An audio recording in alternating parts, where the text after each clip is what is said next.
누가복음 3장 7절 말씀부터 14절 다 같이 봉독하시겠습니다. 요한이 침례 받으러 나오는 무리에게 이르되 독사의 자식들아 누가 너희에게 일러 장차 올 진노를 피하라 하더냐. 그러므로 회개에 합당한 열매를 맺고 속으로 아브라함이 우리 조상이라 말하지 말라. 내가 너희에게 이르노니 하나님이 능히 이 돌들로도 아브라함의 자손이 되게 하시리라. 이미 도끼가 나무 뿌리에 놓였으니 좋은 열매 맺지 아니하는 나무마다 찍혀 불에 던져지리라. 무리가 물어 이르되 그러면 우리가 무엇을 하리이까? 대답하여 이르되 옷 2벌 있는 자는 옷 없는 자에게 나눠줄 것이요 먹을 것이 있는 자도 그렇게 할 것이니라 하고, 세리들도 침례를 받고자 하여 와서 이르되 선생이여 우리는 무엇을 하리이까 하매 이르되 부가 된 것 외에는 거두지 말라 하고, 군인들도 물어 이르되 우리는 무엇을 하리이까 하매 이르되 사람에게서 강탈하지 말며 거짓으로 고발하지 말고 받는 급료를 족한 줄로 알라 하니라. 아멘. 우리가 함께 읽은 여기 본문 말씀에 보면 침례 요한이 이스라엘 백성들에게 무서운 심판의 메시지를 전하고 있습니다.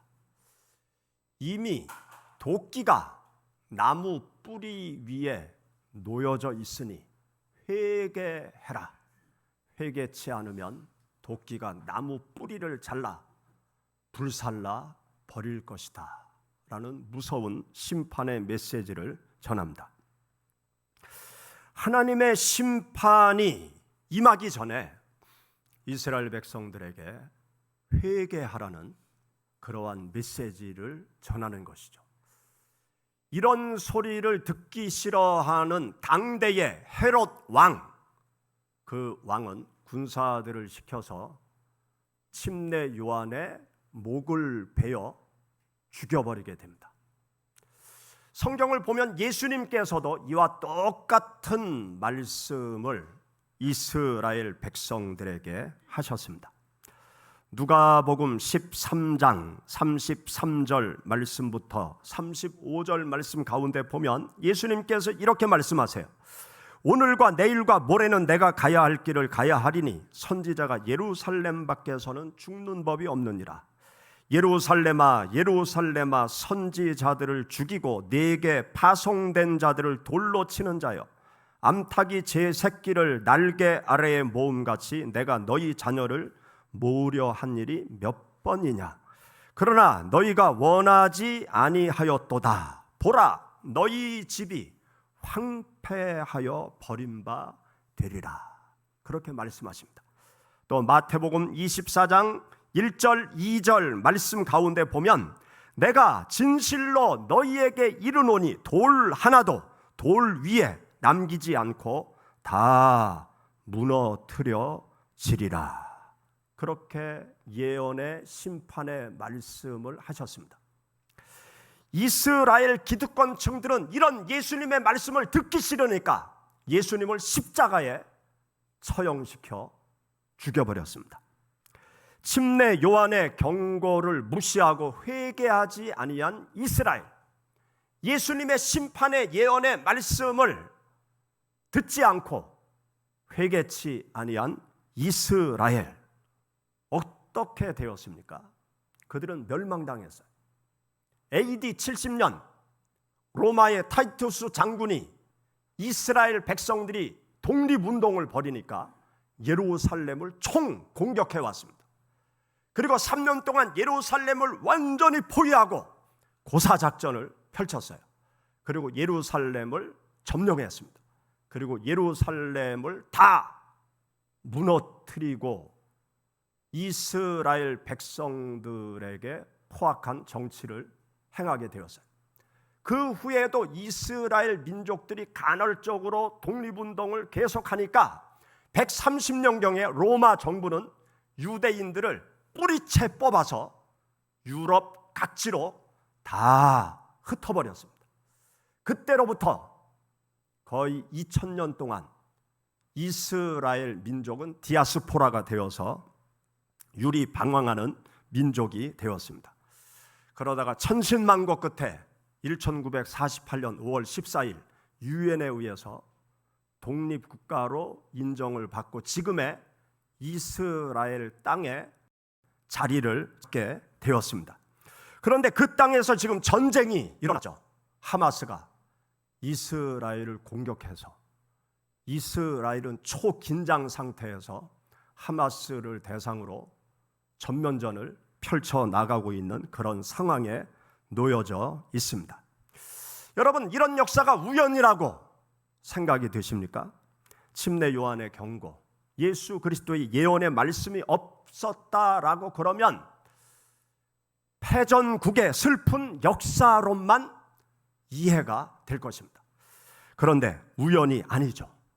침례 요한이 하나님의 진노의 도끼가 이스라엘 뿌리 위에 놓여져 있다, 그 메시지를 선포했고, 예수 그리스도께서 예루살렘이 돌 위에 돌 하나도 남기지 않고 다 무너지리라 예언한 심판의 말씀이 그대로 이루어지고 있다는 사실에 여러분 소름 끼치지 않습니까? 우리가 하나님을 믿을 때 정신을 차려야 돼요. 예수 그리스도를 믿는다고 하나님의 심판이 없습니까? 예수 그리스도를 믿는다고 하나님의 진노의 채찍을 받지 않습니까? 아니죠. 하나님은 한없이 사랑이 많으신 하나님이시지만 한번 진노하시면 인생들이 감당할 수 없는 엄청난 진노의 채찍을 내리시는 분이 우리가 믿는 하나님이십니다. 이스라엘 백성들이 왜 하나님의 심판을 받았습니까? 이스라엘 민족이 어떤 민족입니까?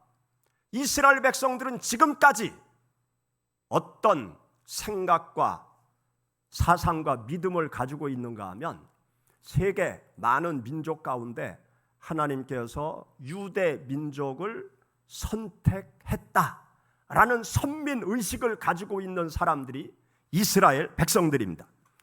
이 이스라엘 백성들이 침례 요한의 외침을 무시했어요. 그리고 예수 그리스도의 예언의 말씀을 무시했어요. 침례 요한이 심판의 메시지를 전한 이유가 무엇입니까?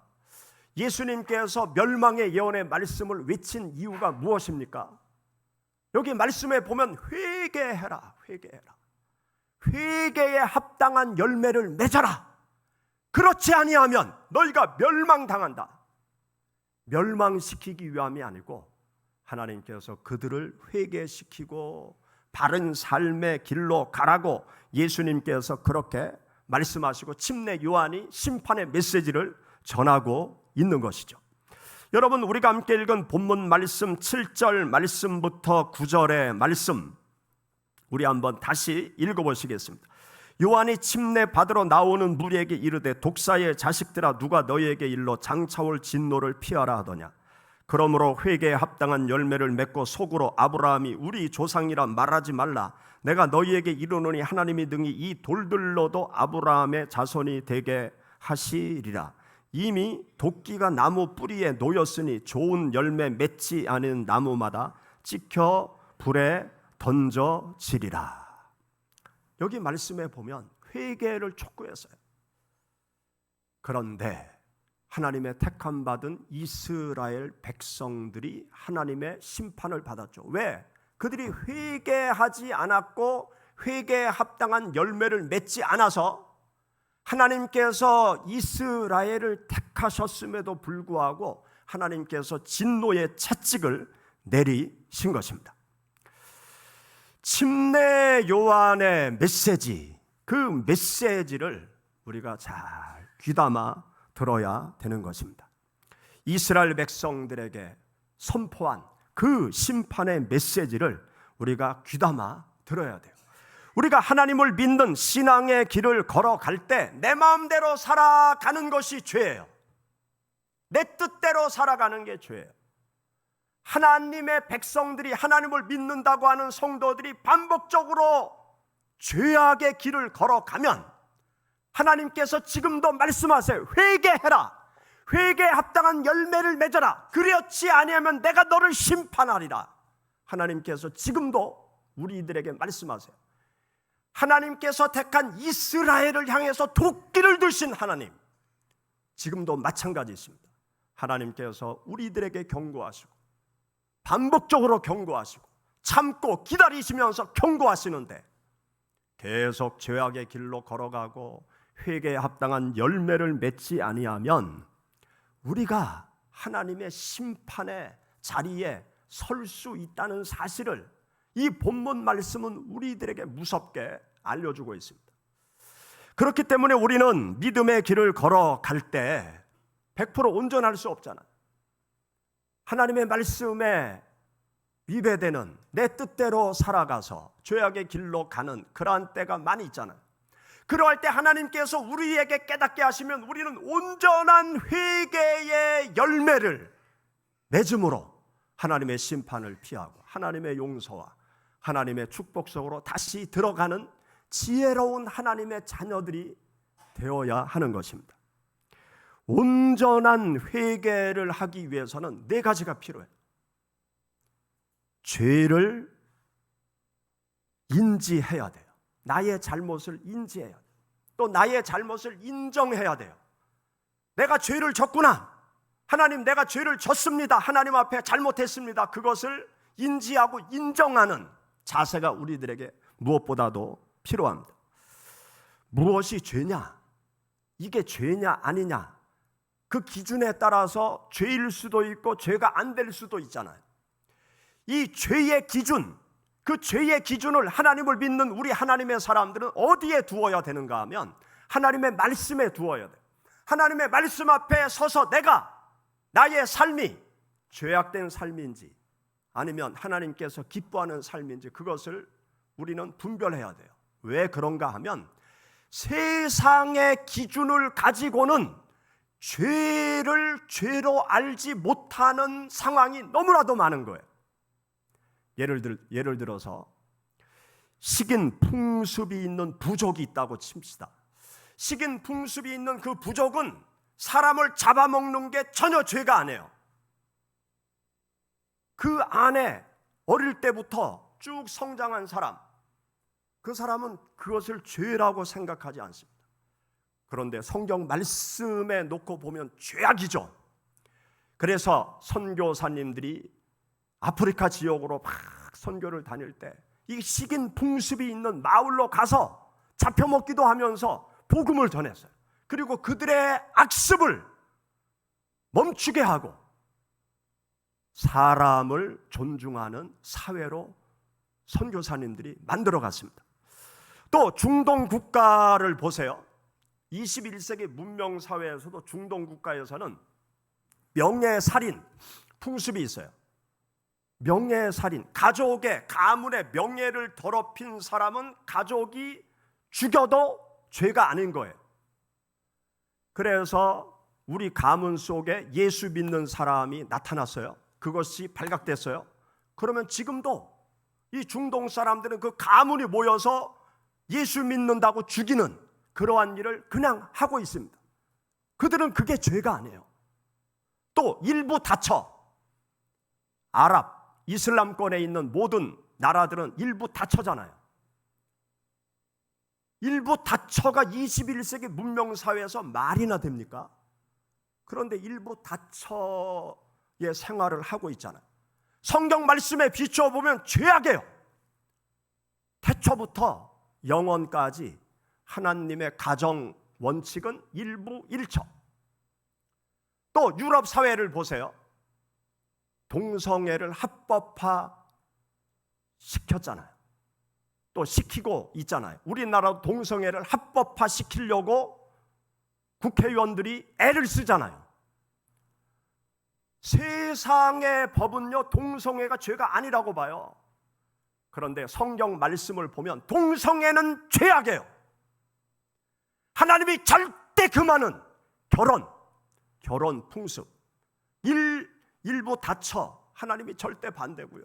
동성끼리 결혼하는 것 하나님은 절대 반대예요. 그런 건 있을 수가 없어요.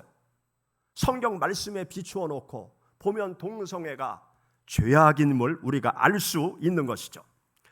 우리가 성경 말씀을 떠나면 죄가 아닌 것이 될 수 있는 거예요. 그런데 하나님의 말씀을 비춰놓고 보면 세상 사람들이 다 죄가 아니라고 말을 해도 성경 말씀은 죄악이다, 그렇게 하나님께서 가르쳐 주시는 거죠. 우리나라만 해도 옛날에는 간통죄가 있었어요. 그런데 지금은 간통죄가 폐지됐어요. 결혼한 남녀가, 부부가 바람을 피우면 옛날엔 간통죄로 쇠고랑 차고 감옥에 가서 구류를 살았어야 됐어요. 그런데 어떻게 된 건지 지금은요, 개인의 성적 자유를 존중해야 된다. 그래서 결혼한 남자나 남편이나 아내가 바람을 피워서 정을 통해 가지고 잠자리 하면 죄가 아니라고 그러는 거예요.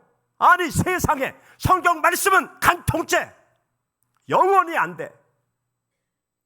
우리가요, 세상에 살면서 세상의 기준과 하나님의 말씀의 기준을 놓고 볼 때 세상의 기준을 가지고 나의 삶을 판별하면 죄를 짓고도 죄가 아니라고 생각해요. 그러나 하나님 앞에 서면 죄다, 회개해라, 회개치 않으면 하나님의 진노의 채찍이 임한다, 그렇게 하나님께서 말씀하신다. 그래서 우리는 하나님 앞에 나를 세워놓고 나의 삶을 늘 살펴봐야 돼요. 그래서 하나님께서 죄라고 말씀하시면, 하나님, 제가 잘못했습니다, 나의 죄를 인지하고 나의 죄를 인정하는 그러한 태도가 필요합니다. 그런 후에 우리가 무엇을 해야 되는가 하면 하나님 앞에 고백을 해야 돼요. 하나님, 잘못했습니다, 용서해 주세요. 그 다음 또 해야 될 것이 있어요.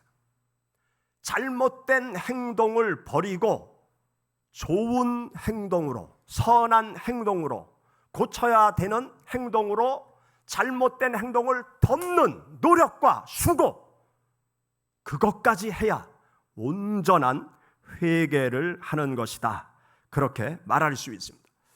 우리가 어디까지는 잘하는가 하면 죄인 줄 알아요.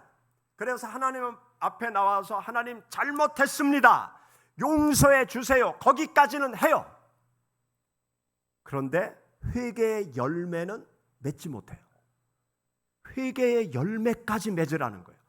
회개해라, 회개에 합당한 열매를 맺어라. 잘못했으면 올바른 행동까지 열매를 맺어서 하나님 앞에 보여드리라는 거죠. 예를 들어서 내가 도둑질을 했어. 그러면 내가 열심히 땀을 흘려 일을 해가지고 다른 사람을 돕는 선한 열매까지 맺히는 것이 회개의 열매를 온전히 맺는 것입니다. 나쁜 습관을 덮어버리는 좋은 습관을 만들기까지, 거기까지가 회개하는 온전한 회개의 단계라는 사실을 여러분들 기억하셔야 됩니다. 제가 산을 즐겨 가는데 이 다니는 산 중에 좀 나쁜 추억이 있는 산이 두 산이 있었어요. 하나는 소백산, 하나는 설악산 공룡능선. 왜 나쁜 추억이 있는가 하면, 소백산을 겨울에 갔는데 제가 처음으로 산에 간 걸 후회했어요. 내가 이 추운 겨울에 왜 눈싸대기를 맞으면서 너무너무 추운 이 산을 왜 왔나? 아니, 걷다가 한 걸음만 옆으로 발을 디디면 허리까지 그냥 눈 속으로 푹푹 빠지는 거예요. 그러니까 겁나요. 길을 잃어버리면 죽겠다. 또 이 능선을 타고 가는데 바람이 얼마나 세게 부는지 이 스틱으로 몸을 지탱하지 않으면 옆에 절벽으로 떨어질 것 같더라고요. 와, 내가 왜 왔나? 제가 산에 가서 사진 안 찍은 날은 그날이 처음이었어요. 비로봉 거기 정상에 갔는데 너무너무 추워서 사진도 안 찍고 그냥 비로봉 딱 만지고 그냥 왔어요. 그리고 또 한 가지, 또 한 산, 설악산 공룡능선, 거기를 갔는데 중간에서 다리가 아픈 거예요. 도저히 걸을 수가 없어요. 다행히 아내가 진통제를 가지고 와서 30분마다 진통제 2알씩 털어먹으면서 그 산에서 내려오는데 와, 아주 죽을 맛이더라고요. 그래서 이 두 산이 나쁜 추억이 있어요. 그래서 기회가 되면 나쁜 추억을 덮어버려야지. 그러고 있다가 소백산 철쭉 구경을 갔어요. 그 아름다운 철쭉을 보는 순간 과거의 나쁜 그 추억이 싹 가려졌어요. 또 공룡능선 또 갔어요.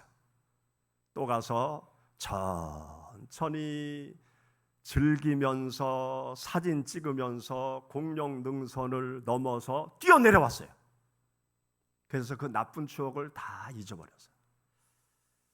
제가 왜 이런 말씀을 드리는가 하면 회개의 열매를 맺는다는 것이 무엇을 말하느냐, 나쁜 습관이 있으면 그 나쁜 습관을 좋은 습관으로 덮어버리는 일까지가 회개의 단계라는 사실을 여러분들 아시기 바랍니다. 어거스틴이 젊었을 때 방탕한 생활을 했어요. 그 어머니 모니카가 눈물로 날마다 이단에 빠져 있는 아들, 방탕한 생활을 하는 아들, 하나님 불쌍히 여기셔서 구원해 주옵소서. 그 눈물의 기도가 하나님께 상달이 되어서 어거스틴이 특별한 하나님의 은혜 가운데 변화가 되었습니다. 그러던 어느 날 길을 걸어가는데 어느 여인이 아는 척하는 거예요. 그 여인은 어떤 여인인가 하면 이전에 방탕한 생활을 할 때 사귀었던 길거리의 여자였어요. 그때 어거스틴이 어떤 말을 했는가 하면, 당신이 아는 나는 죽었습니다. 당신이 보고 있는 나는 새로운 사람입니다. 그렇게 말을 하고 등을 돌리고 떠났다는 것입니다. 그가 회개의 온전한 열매를 맺은 거죠. 새로운 삶으로 그의 과거의 삶을 다 흔적도 없이 덮어버리고 새로운 길로 가서 성인이 되어진 사람이 어거스틴인 것입니다. 사랑하는 여러분, 하나님께서 우리들에게 말씀하세요. 회개해라. 회개에 합당한 열매를 맺어라. 이 회개에 합당한 열매를 맺으라는 것은 두 가지 변화예요. 마음의 변화, 행동의 변화. 마음이 변화되어져야 되고 행동이 변화되어질 때 온전한 회개 열매를 맺을 수 있는 것입니다. 여러분들이 믿음의 길을 걸어갈 때 이 마음의 변화, 행동의 변화를 통해서 하나님 앞에 당당히 설 수 있는 여러분들이 되시기를 바랍니다. 여러분, 본문 말씀 우리 3장 10절 말씀부터 14절의 말씀 우리 다시 한번 읽어보시죠. 3장 10절. 무리가 물어 이르되 그러면 우리가 무엇을 하리이까? 대답하여 이르되 옷 두 벌 있는 자는 옷 없는 자에게 나눠줄 것이요 먹을 것이 있는 자도 그렇게 할 것이니라 하고, 세리들도 침례를 받고자 하여 와서 이르되 선생이여 우리가 무엇을 하리이까? 이르되 부가 된 것 외에는 거두지 말라 하고, 군인들도 물어 이르되 우리는 무엇을 하리이까 하며 이르되 사람에게서 강탈하지 말며 거짓으로 고발하지 말고 받는 급료로 족한 줄로 알라 하니라. 이 말씀을 가만히 보세요. 마음의 변화와 행동의 변화를 침례 요한이 우리들에게 가르쳐주고 있습니다. 여러분들이 삶을 살아가며 하나님께서 나의 죄악을 깨닫게 하시면 하나님 앞에 인정하시고 여러분들의 삶의 변화를 일으켜서 하나님 앞에 용서받으시고 하나님의 은혜와 축복 속으로 다시 들어가시기를 주의 이름으로 축원합니다. 기도하겠습니다. 우리 말씀을 생각하면서 하나님 앞에 기도하겠습니다. 세상이 흑암 속으로 들어가고 있습니다. 우리들은 빛 대신 하나님 앞에 늘 서서 나의 모습을 보아야 할 것입니다. 하나님의 말씀의 거울 앞에 서면 나의 흠과 점과 티가 보입니다. 하나님께서 깨닫게 하시는 나의 죄를 깨닫게 하시고 인정하게 하시고 삶 가운데 변화의 열매로 하나님 앞에 나아가는 저희들 되게 하옵소서. 다 같이 기도하겠습니다. 하나님 아버지, 하나님께서 저희를 사랑하셔서 말씀으로 교훈하여 주시니 감사드리옵나이다. 이 세상